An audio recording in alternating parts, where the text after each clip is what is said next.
Querido Pai, que as meditações do coração do nosso irmão e as palavras das suas bocas sejam agradáveis a Ti, Senhor, para a glória e louvor do Teu nome, Senhor.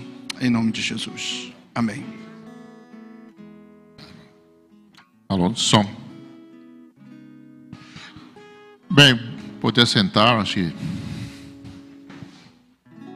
Queria saudar a igreja com a paz do Senhor, amém? Paz do Senhor para todos. Estou muito honrado e muito feliz, honrado pelo convite que o pastor Felipe fez de nós compartilharmos da palavra de Deus esta noite. O pastor Felipe tem sido uma grande inspiração para nós, com uma pessoa dedicada ao ministério, e realmente é uma honra, é um prazer compartilhar um pouco daquilo que Deus tem feito em nossas vidas e nos ensinado pela sua palavra. Meu nome é Jair Magave, me apresentando. Ali é a minha esposa, Dona Elba, essa mulher maravilhosa. Eu não sou pastor, então ao final não me consagrem, que costuma, pastor, boa noite, né? Então a gente acaba sendo consagrado. Eu sou engenheiro mecânico, né? Já pensou, né? E nós dirigimos uma escola cristã lá no município de Ananindeua, uma escola que começou realmente com o propósito que o pastor Felipe falou aqui, de compartilhar a palavra de Deus, de poder transmitir para as nossas crianças. E nós pensávamos naquele momento, nós tínhamos a nossa filha com 4 anos, e a nossa preocupação era quem vai ensinar o quê para os nossos filhos. Nós somos cristãos, nós cremos na palavra de Deus, e nós queríamos que a nossa filha também compartilhasse e aprendesse isso. E nós sabemos que a criança, os nossos filhos, eles passam talvez 1, 2 horas na igreja, mas na escola eles estão 5 dias na semana, 4 horas. Então, irmãos, é uma força muito grande que a educação faz e impacta no nosso país, e isso já foi percebido antes pelos próprios movimentos que hoje nós vemos trazer para as escolas toda espécie de ensinamento pernicioso. Então, isso foi uma preocupação nossa, com muita dificuldade. A escola começou com 9 alunos, sendo que 2 já eram bolsistas, né, que eram os meus 2 filhos, ou a minha filha. E graças a Deus, Deus tem nos abençoado com pessoas competentes, nos abençoado também com casais que chegam para compartilhar conosco, né, desse nosso objetivo de levar a palavra de Deus e, obviamente, não esquecendo a parte acadêmica, porque o nosso objetivo também é que os cristãos, nós, como temos a cosmovisão cristã, entendemos, nós possamos também nos posicionar, nos colocar nos lugares-chave, e para isso nós precisamos de preparo acadêmico, né? Nós não podemos deixar dissociado essas duas coisas. Então, eu agradeço mais uma vez o convite e gostaria de compartilhar com os irmãos uma palavra que tenho lido na Bíblia, tenho meditado nela. Eu ver se agora funciona aqui. E o título é de todas as tribos, povos e raças. E já estamos na 2ª semana, mas nós sabemos que o nosso país passou por uma dificuldade, uma tragédia muito grande, que foi aquela ocorrida na cidade de Suzano. Todo mundo sabe, a mídia divulgou, e ali nós vimos os jovens, né, que, tomados aí de sentimentos, resolveram então entrar numa escola e assassinaram aquelas crianças. Uma tragédia muito grande. Procuraram em diversos lugares a fonte. São jogos eletrônicos. É a distribuição, é o uso de armas, etc, etc. Então, muitas coisas foram faladas a respeito do que motivou, do que estava por trás dessa tragédia. Mas analisando, esses jovens, eles tinham um problema. eles tinham um problema no qual eles estavam buscando pautar a sua vida por um modelo. Eles queriam realmente parecer com um grupo. Porque as pessoas, elas querem se diferenciar e ao mesmo tempo elas querem se igualar, né? Elas se igualam na diferença. Então eles usam padrões, acabam se usando tatuagens, linguagens, comportamento. Esses jovens, por exemplo, eles eram de uma agressividade muito grande, eles também até chegavam a pregar o celibato. Vamos ver se eu consigo aqui passar o meu, pronto. Então veja só, essa aqui é, quando fala de padrões de roupa, isso aqui é uma tribo, né? Qual é essa tribo aqui? Vamos lá, quem diz? São os roqueiros. Mas como é que você sabe que são roqueiros? Pela forma de vestir, né? Pela aparência, né? Vamos ver uma outra tribo aqui, ver se vocês reconhecem. São os nerds, né? Os estudiosos. Gente, eu era estudioso, mas não me vestia assim não, Eduardo, olha. É, né? Pois é, olha como... Eu nunca usei um cabelo desse assim não, né? Até porque o meu é... Então, você percebe, né? Que as pessoas, elas querem adotar um modelo, elas querem adotar um padrão, elas querem se parecer, elas querem se sentir aceitas, né? Olha aqui, isso aqui já é anos 70, né? Quem é essa tribo aqui? Os hippies. Então você percebe, né? Que determinadas características, elas identificam um grupo, né? Seja a forma de vestir, né? Seja a forma... então vamos ver. E esse aqui? Judeus. Então veja bem, né? Esses são os judeus ortodoxos, né? Em Israel. Então é uma necessidade humana que nós temos de pertencer a um grupo. Não há nada de errado nisso, não há nada de errado em pertencer a um grupo, a se identificar com ele, mas o que está errado muitas vezes, então as pessoas querem sentir reconhecimento, aceitação. O que está errado é este modelo que você quer seguir, esse padrão que você quer imitar,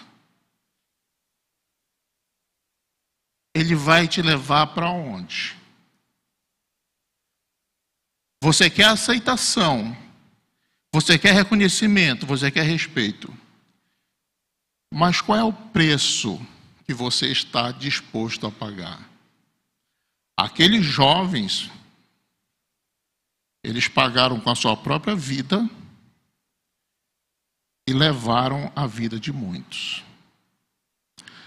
Muitas pessoas, no afã de se modelarem, acabam pagando um preço muito alto. Qual é a tua tribo?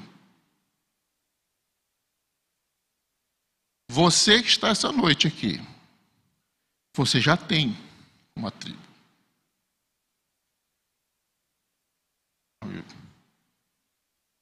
Vamos ver. Acho que eu vou ter que me aproximar mais aqui. Pronto. A Bíblia fala em 1 Pedro capítulo 2, versículo 9. Vamos ler juntos?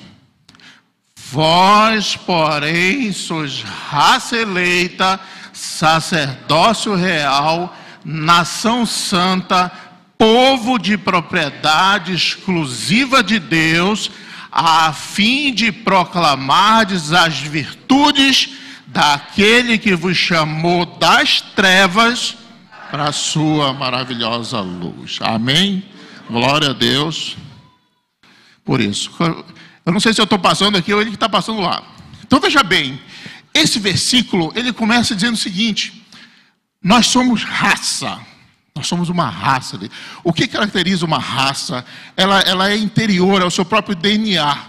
nós recebemos de Deus uma nova natureza. Então, quando Deus diz que nós somos uma raça eleita, nós recebemos de Deus, através do seu Espírito, uma nova natureza. Nós também somos sacerdócio real, e o sacerdote era alguém separado, que tinha um objetivo. Ele não participava, inclusive, das guerras da nação. Ele era uma pessoa que estava ali pronto para servir a Deus. E diz também que nós somos nação santa. Veja que não é um país, é uma nação. Porque um país, ele é limitado pelas suas fronteiras geográficas. O povo de Deus, ele se espalha pela terra. Ele é nação. A nossa genética, ela possui e nos une pelo Espírito Santo de Deus que habita em nosso coração. Nós somos sacerdócio real, somos nação santa e somos povo de propriedade exclusiva de Deus. Quando eu lembro dessa passagem, eu me lembro uma vez eu fui comprar um móvel e na Jacaúna, eu fazia aqui a propaganda, mas eu achei o móvel tão bonito, só que quando eu quis comprar, o vendedor disse, esse aqui já foi comprado. Não, mas não tem como não, esse aqui já tem dono. Irmãos, a Bíblia fala que nós somos de propriedade exclusiva. Nós já temos dono. Nós temos dono. Né? Para que tudo isso? Então tem um objetivo. A fim de proclamardes as virtudes daqueles que vos chamou das trevas para a sua maravilhosa luz. Quando eu falei que quando as pessoas se unem, elas se identificam, elas querem seguir um modelo, é porque elas têm um objetivo. E a Bíblia é clara em dizer qual é o nosso objetivo. Nosso objetivo é proclamar a virtude, o bem que Deus tem nos feito. Esse é o nosso objetivo. E nós vamos aqui, portanto, eu coloquei assim, qual é a tribo desse povo? Não dá para saber, né? Não identifica. Nós temos aqui pessoas diferentes. Tá? Você teria que olhar o interior delas. Então nós temos aqui essa tribo, nós temos a outra, nós temos a outra. Esses anteriores podem ser crentes? Podem. Nós temos ministério de pessoas, por exemplo, que abandonaram o rock, mas no entanto tem as cicatrizes. Né? Então eu não estou dizendo que somente quem se veste daquele jeito é crente. A igreja de Deus diz que nós somos nação santa, espalhada em todos os lugares. Portanto, né, em Romanos capítulo 12 e versículo 1, vai dizer o que é que diferencia o cristão. Não é a aparência exterior, embora a Bíblia fala que a boca fala daquilo que o coração está cheio e reflete bastante isso, mas o que ele diz lá é o seguinte: rogo-vos, pois, irmãos, pela misericórdia de Deus, que apresentei o vosso corpo ao sacrifício vivo, santo, agradável a Deus, que é o vosso culto racional. Esse é Romanos capítulo 12, verso 1, mas eu quero passar para o 2. E aí sim, já vem a primeira coisa. Esse versículo diz assim: não vos conformeis com este século. A palavra conformar, que o apóstolo Paulo usa e emprega aqui por obra do Espírito Santo, ela tem o mesmo sentido de tomar a forma. Não é assim, irmão, eu não vou me conformar. Eu não me conformo. Não. Significa o seguinte: não tomem a forma deste mundo. O modelo que vocês têm não é este mundo. Né? Vocês têm que passar aqui. Pronto, essa é a ideia de conformar. Uma massa de bolo, ela toma a forma da forma. Ela se adapta. Né? Então, quando o apóstolo Paulo diz assim, não vos conformei com este século, ele está dizendo que vocês não podem se adequar aos padrões do mundo. Vocês não podem, às vezes, não, mas espera aí, eu queria ser, tomar a forma disso aqui. Não podem. Nós não podemos tomar o mundo como modelo de comportamento, de ação, de criação de filho, de política, de vários outros aspectos da nossa vida. Portanto, ele diz assim, não vos conformeis com este século, mas transformai-vos pela renovação da vossa mente. Essa é o que diferencia o cristianismo, o cristão, aquele que é filho de Deus. Não é tanto a roupa, mas é porque ele atravessou uma renovação da mente. Ele passa a pensar e olhar as coisas de forma diferente. Acho que foi tema de uma mensagem aqui, pelo que eu ouvi, sobre os filtros. Eu não estava presente, mas a ideia é essa, né? A partir de uma transformação da nossa mente, então, eu lembro de uma mensagem do pastor Paul Washer, que ele dizia, o que mudou é que o pecado que antes me trazia prazer, agora me causa tristeza. Isto é renovação da mente. É isso que nos caracteriza. Não olhe tanto pelo aspecto exterior, né? Então nós temos por objetivo não nos conformarmos ao mundo, mas nos conformarmos a Cristo. Nós temos cada vez mais nos aproximarmos da imagem de Cristo. E eu vou trazer um novo versículo aqui, que é Romanos capítulo 8, versículo 29. Ele diz, portanto, aos que de antemão conheceu, também os predestinou para serem o quê? Conformes à imagem do Senhor. Você quer um modelo? Você quer parecer com alguém? Procure parecer com Cristo, para que ele seja o primogênito entre muitos irmãos.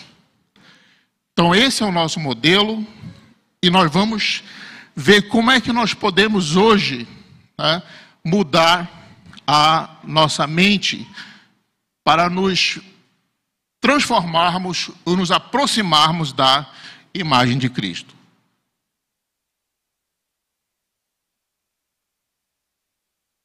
Esse método eu chamei dos 9 mandamentos. Eu ia chamar de 10, mas eu acho que já me plagiaram um certo Moisés. Então eu escolhi fazer 9. Não, são 9 mandamentos, ou 9 instruções que estão na palavra de Deus, que vão nos ajudar a nos conformarmos à imagem de Cristo. Vamos ver então. Eu vou passar aqui os 10, né? Não precisa decorá-los agora, tá? Mas vamos ver rapidamente.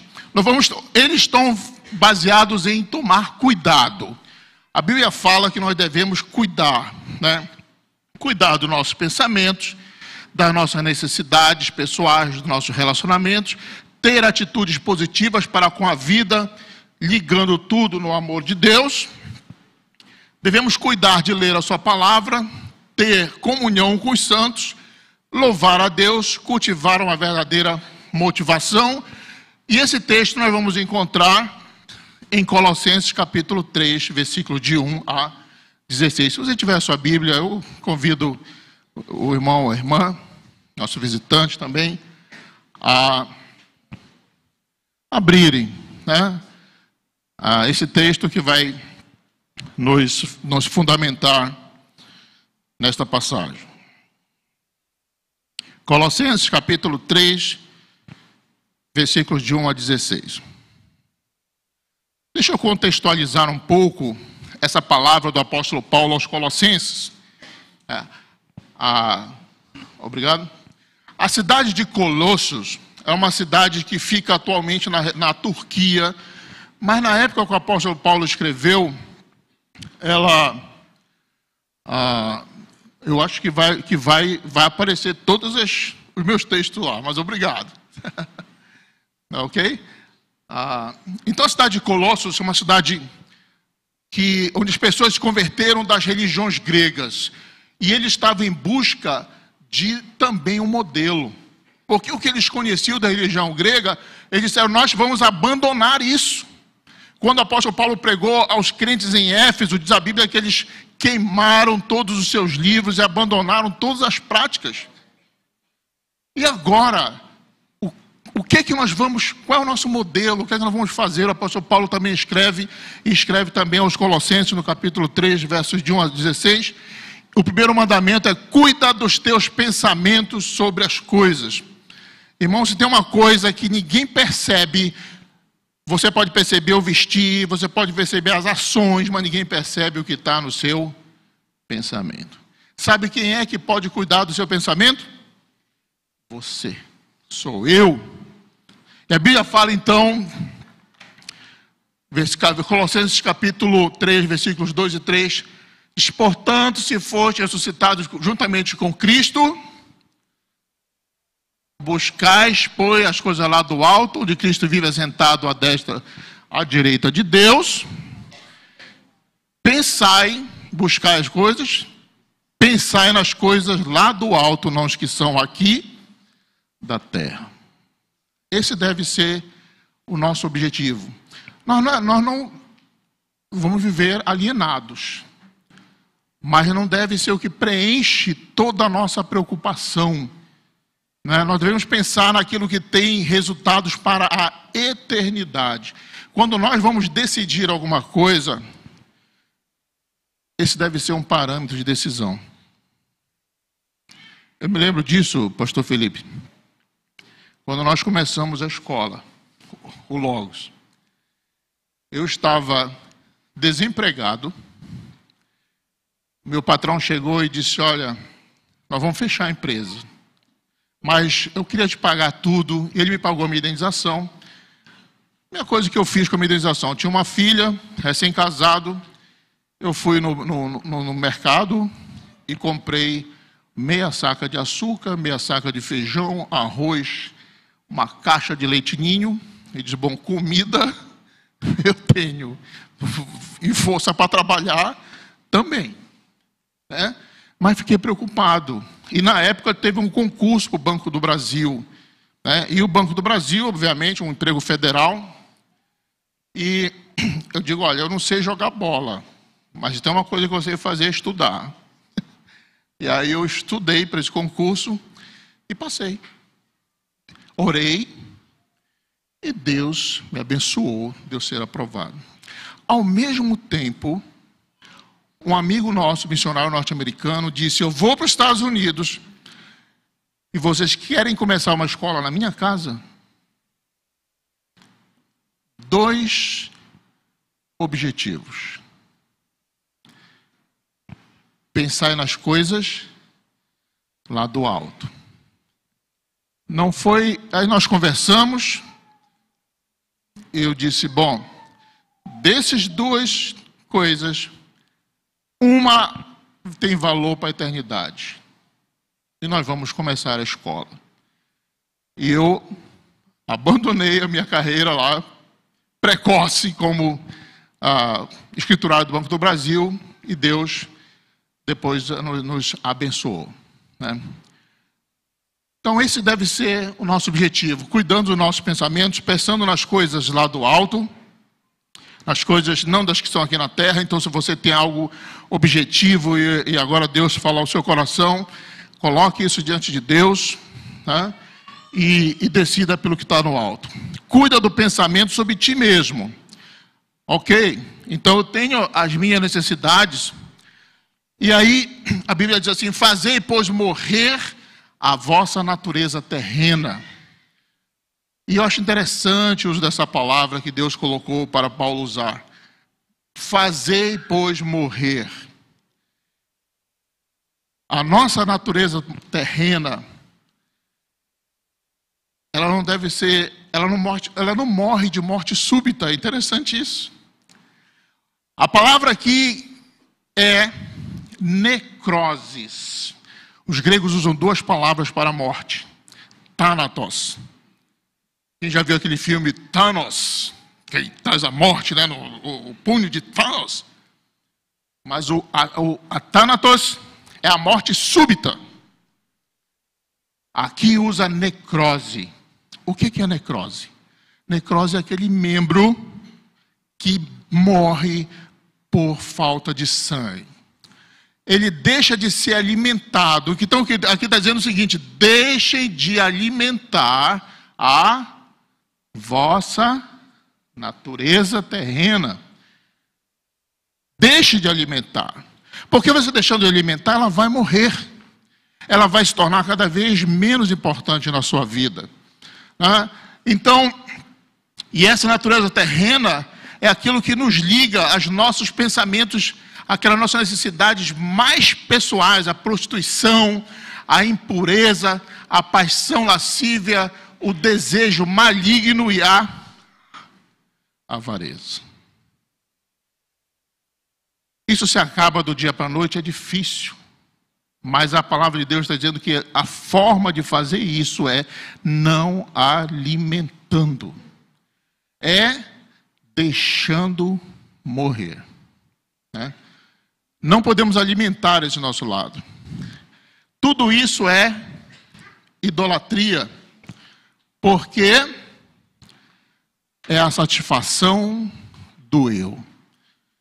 Eu quero satisfazer as minhas necessidades. Ela vai puxar um cabo aí.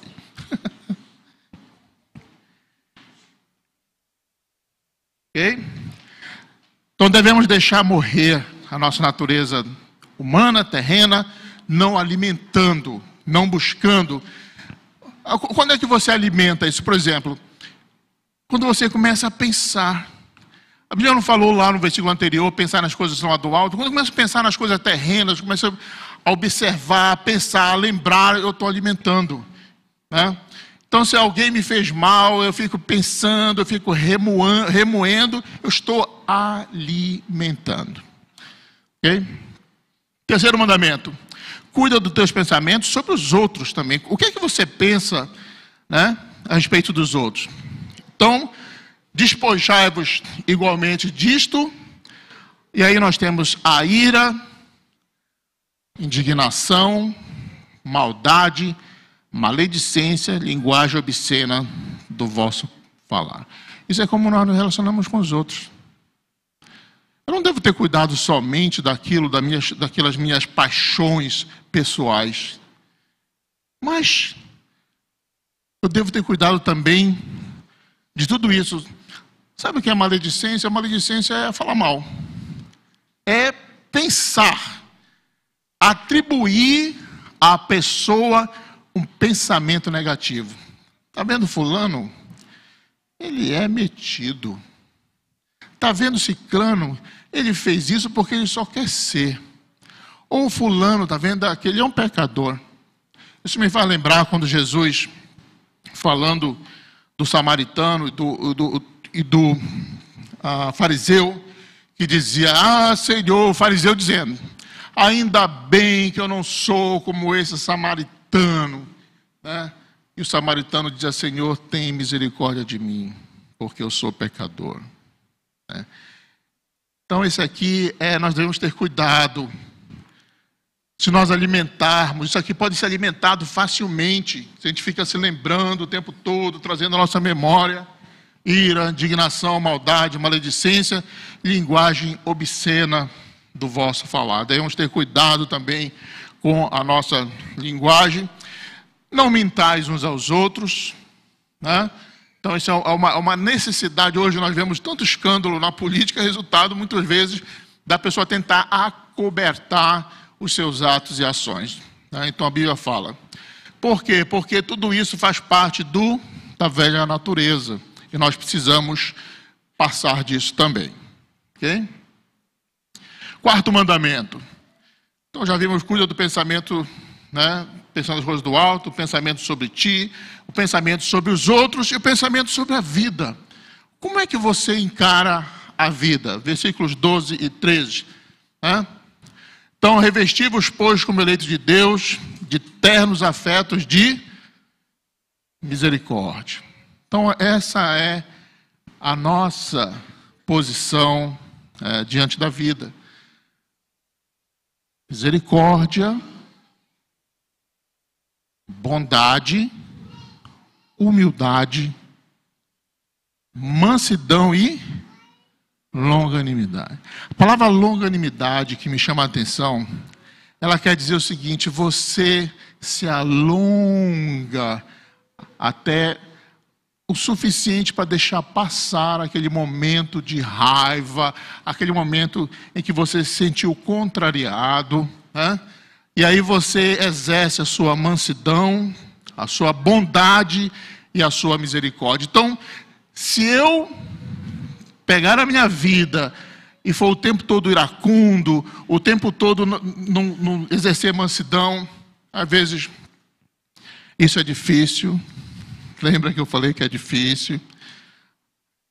Se você quer exercitar isso aqui tudinho, faça uma viagem de carro com sua família, mulher e filhos, 5.000 quilômetros, como eu já fiz. E aí você vai ter tempo de exercitar isso aqui tudinho, né? Quando os meninos ficam brigando dentro do carro, né? E papai já chegou, papai vai chegar, não sei o quê, e começa uma briga lá, e a sua mulher e vai por aqui, não vai por ali. Sabe que homem que é homem, ele se perde, mas não pergunta para onde é. Eu não sei se é assim. E a minha esposa briga comigo. Pergunta, rapaz. Eu digo, não. O meu GPS, né? Não, vamos para cá, né? E a gente se perdia, né, em lugares até terríveis, né? Então, se você quer exercitar a misericórdia, a mansidão, viaje um pouco, né? Faça uma viagem bem longa, né? Outra coisa que a Bíblia fala suportai-vos uns aos outros. Isso aqui, suportai-vos, não é assim, fulano é insuportável. Não, isso aqui é dar suporte, apoiar. Apoiai-vos mutuamente. Isso é até mesmo o nosso relacionamento. Uma decisão foi tomada, eu vou apoiar. Discutimos, foi tomada, vamos nos apoiar. Alguém está necessitado, vamos nos apoiar. Vamos nos perdoar. Eu digo que as palavras mais fáceis de dizer são: eu te amo e eu te perdoo. São as palavras que saem fácil da boca. Mas o que é perdoar?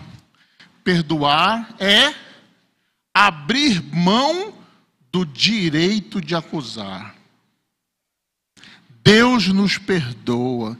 Você acha que Deus esquece os nossos pecados? Não. Mas Ele, quando nos olha diante dEle, cobertos e lavados pelo sangue de Cristo, Ele nos olha coberto por aquele sangue e diz que o Senhor Jesus fez o sacrifício na cruz pelo Jair. Então Ele está perdoado, eu abro mão de acusação contra Ele. Caso alguém tenha motivo de queixa contra ele, então o perdão, assim como vos perdoou, também perdoai. É uma decisão perdoar. Não faça como aquela pessoa dizer, te perdoa, me perdoa, perdoei. Aí lá na frente vai dizer, tu te lembras daquele dia, né? Então isso não é perdoar. Perdoar é abrir mão do direito de acusar. Ok? Quinto mandamento, são só 9, então já faltam mais 4. Vincule suas atitudes ao amor de Deus, versículos 14 e 15. Diz assim, acima de tudo isto, porém, esteja o amor, que é o vínculo da perfeição. E essa palavra, acima de tudo isto, eu vou falar daqui a pouco, Mas o que é o vínculo? Essa palavra é como se fosse uma corrente. É o elo. É aquilo que reúne todas aquelas características. Pensar nas coisas do alto, ter cuidado com os meus sentimentos, ter cuidado com o outro, perdoar. Tudo isso, ele se une através do amor de Deus. Só é possível isso através do amor de Deus. Podemos passar, então? Por isso que a palavra acima de tudo isto é como um guarda-chuva. Ou seja, o amor de Deus é que faz com que todas essas características sejam exercitadas. Por isso que é muito difícil, irmãos, para uma sociedade sem Deus, exercitar a bondade, exercitar a mansidão, exercitar todas essas características. Seja Pai de Cristo o hábito em vosso coração.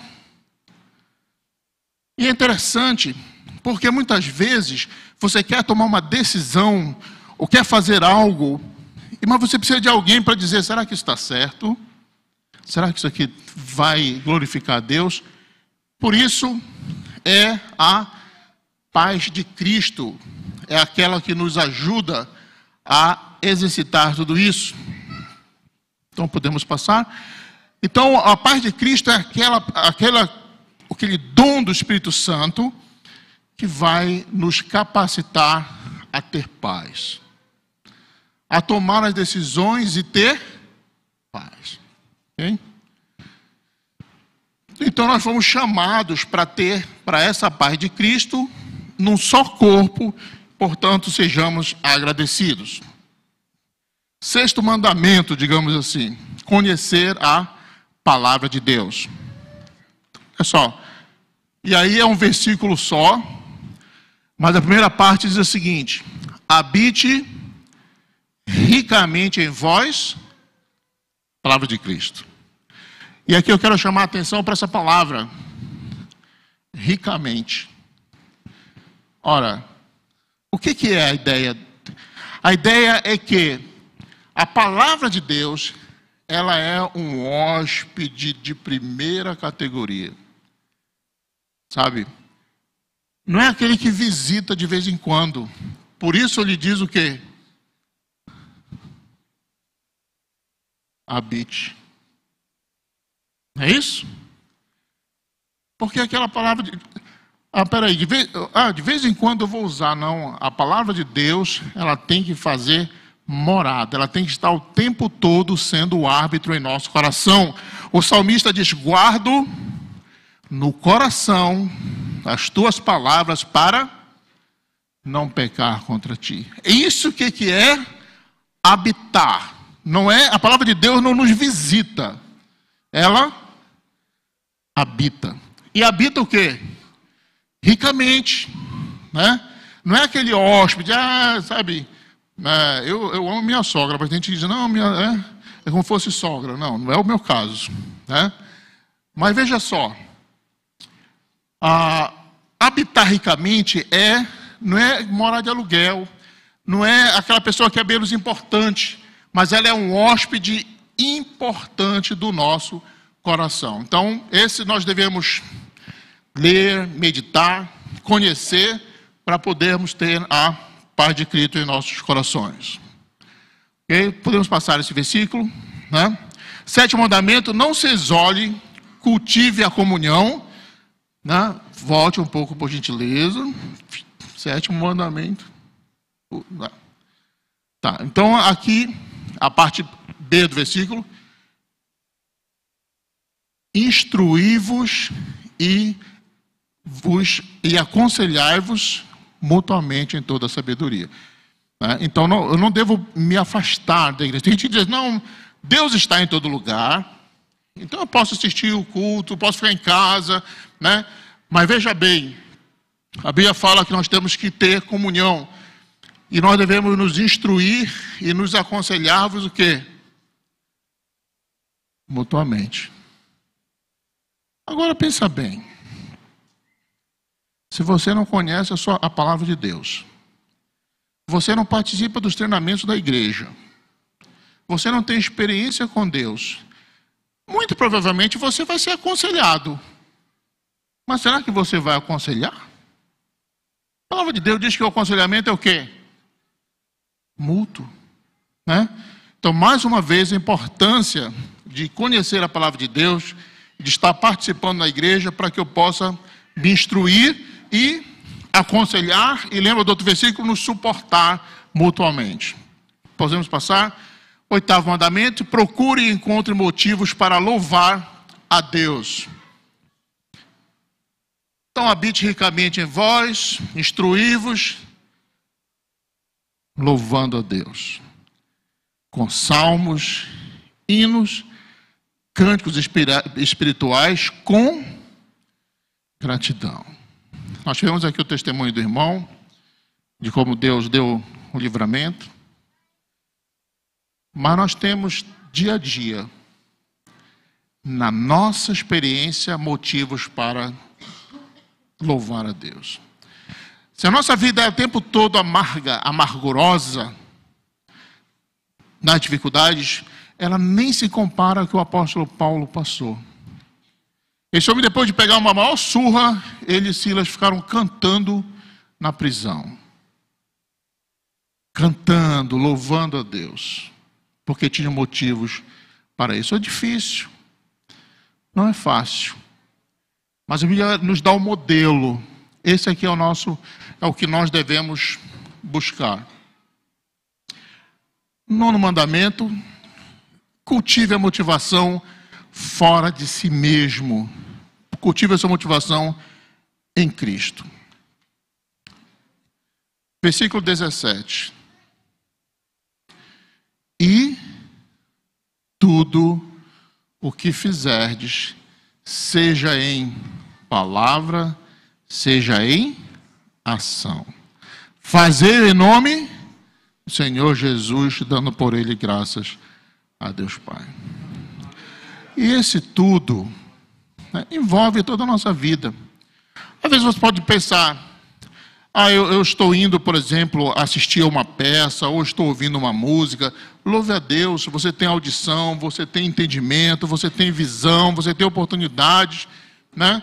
Então, agora, quando é que eu vou saber se aquilo que eu estou fazendo está agradando a Deus? Seja a paz de Cristo que o árbitro em vossos corações. Então, se você pode, naquele momento, naquela ação, fechar os seus olhos e dizer: Senhor, graças a Deus, o Senhor me está dando a oportunidade de ter essa experiência. Aí você vai estar em paz, né? E aí, portanto, tudo o que fizerdes, seja em palavra, seja em ação, fazer em nome do Senhor Jesus. Muitas vezes as pessoas, elas são carentes de tapinha nas costas, de motivação, né? Então ela quer aqui um tapinha na costa. Veja bem, eu não estou dizendo que não é importante, é muito importante o reconhecimento.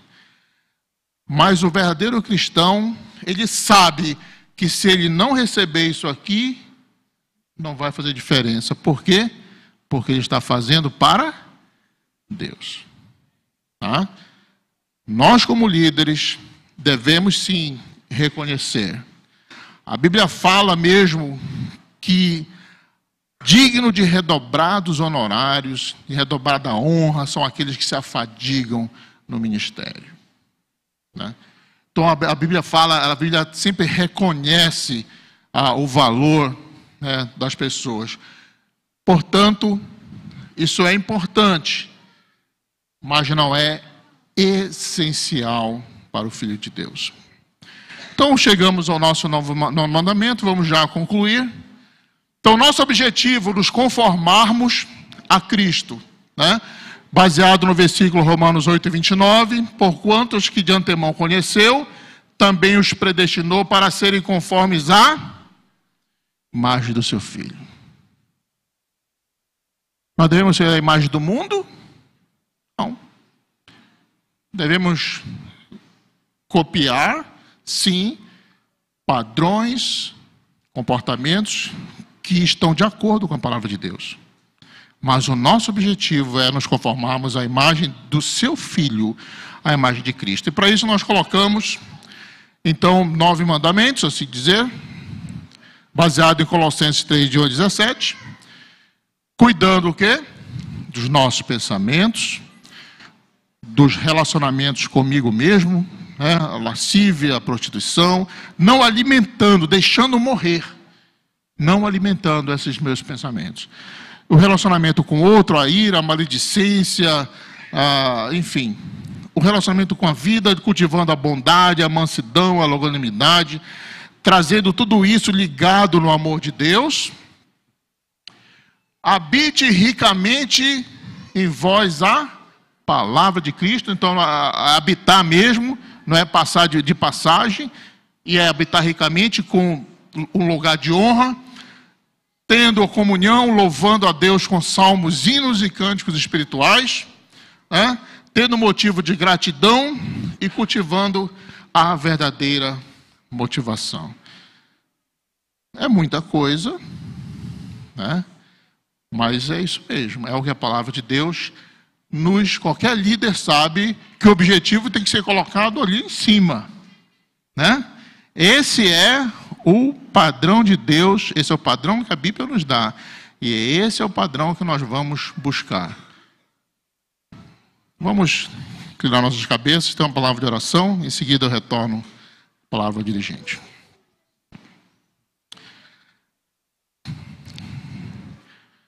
Senhor Deus, nós somos gratos, Pai, pela Tua palavra, que nos transmite o padrão que o Senhor quer de nós. Ó Deus, nos ajuda a deixar morrer, a não alimentarmos mais aquilo que tem nos afastado de Ti, Senhor. Ó Deus, nos fortalece para que possamos exercitar a bondade, Deus, a mansidão, o domínio próprio, Deus, a longanimidade. Que possamos ter sede da Tua palavra, Deus, para conhecê-la e assim podermos nos instruir e nos suportar uns aos outros mutuamente, Pai. E que possamos também, ó Deus, encontrar no Senhor a motivação para as nossas ações. E se há alguém esta noite aqui que precisa tomar uma decisão, que possa contar com a paz de Cristo como árbitro, para que possa decidir em fazer aquilo que te agrada, Deus. É o que nós oramos no nome de Jesus. Amém.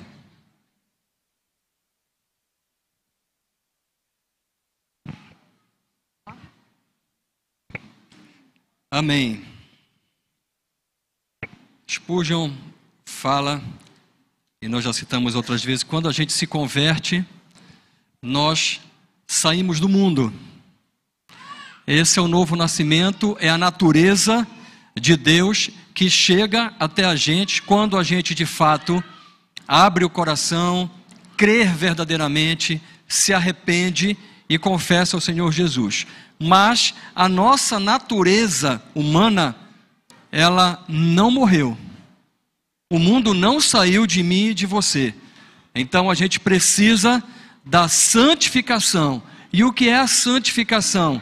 É essa asfixia, é o corte do sangue, aonde tem a vida da natureza humana.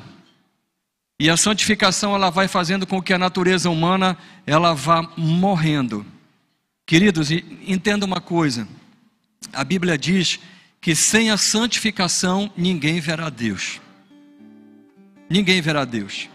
Hoje de manhã na EBD, foram várias coisas interessantes. Uma delas, para mim pelo menos, foi essa descoberta do óbvio, né? A descoberta do óbvio é quando você ouve a palavra de Deus, e a palavra de Deus, ela gera a fé. E a fé, ela te arremete à graça. E a gente comparou isso assim, ó. como se a palavra de Deus fosse uma chave. Uma chave. A fé como se fosse a fechadura. E a graça, que é o presente imerecido, é essa porta que te dá acesso à salvação, que te dá acesso a um relacionamento com Deus. Essas coisas não faziam sentido para mim, e eu achava que eu nunca iria ter um encontro com Deus, ou conhecer esse Deus, mas um dia eu resolvi desafiar a Deus. E eu lendo a Bíblia, eu orei e disse assim: se tu és Deus mesmo, se esse negócio não é papo furado, se tu existes de fato, te mostra para mim. Eu pedi para Deus e eu abri legalidade. Aí hoje eu estou aqui como pastor da igreja. Não é preciso dizer para vocês o que aconteceu. Nós temos muitas tradições, muitos ensinamentos. Às vezes passamos a vida inteira com ensinamentos, com tradições. Mas isso não quer dizer que a tradição seja correta. A tradição, ela é somente tradição. Ela pode estar correta ou pode estar errada. Mas a palavra de Deus, ela é incrível, ela é deslumbrante, ela gera uma fé e uma certeza que não é a fé de confiar numa pessoa, não é a fé de ganhar numa loteria, não é nada disso. É a certeza, é o firme fundamento, você não tem nenhuma dúvida em relação àquilo. Quando você de fato abre o seu coração, sai da forma das tradições, da forma que você aprendeu, da forma do mundo, desinforma, e aí procura a forma de Cristo. Deixa Cristo trabalhar na tua vida, na tua mente, metanoia, mudança de mente. Não se conformar, buscar, se existe, se é verdadeiro, por que não se mostrar a você? Por que não ter um relacionamento com você? Por que não? Será que a palavra de Deus está errada quando ela diz que você individualmente tem tanto valor para Deus que você vale mais do que o mundo inteiro? Será que Ele não se mostraria para você na hora que você abrir o seu coração, na hora que você se despir de você mesmo e perguntar para Ele? Será que alguma vez você já perguntou para Ele? Ou você simplesmente vai no rio das tradições, daquilo que teus pais passaram, daquilo que as instituições passaram, e você não tem autonomia, ou não teve coragem, ou não teve iniciativa, ou não teve oportunidade de falar para Deus assim: ok, fechou, parou, eu quero um relacionamento pessoal. Se tu existes, te mostra verdadeiramente para mim. Se tu existes, eu quero um relacionamento pessoal. Se tu existes, eu quero que tu fales comigo. Se tu existes de fato, eu quero que você tenha um encontro comigo. Eu não sou importante, eu não estou valendo mais do que o mundo inteiro. Então, se você tiver a coragem de fazer esse desafio, abrir o teu coração e estar disposto a encontrar esse Deus, acredite, esse Deus, Ele já te encontrou. Se você está ouvindo isso, não é à toa. Não é à toa, Deus tem um propósito na tua vida. Mas você em algum momento vai ter que cortar. O pessoal do ECC já sabe, não é? Aquela corda, ou aquelas cordas.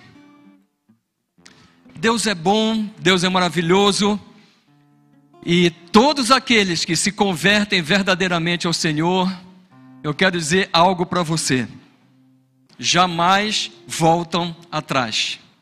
É uma espécie de loucura, mas quem se converteu verdadeiramente, até na hora da morte, morre rindo.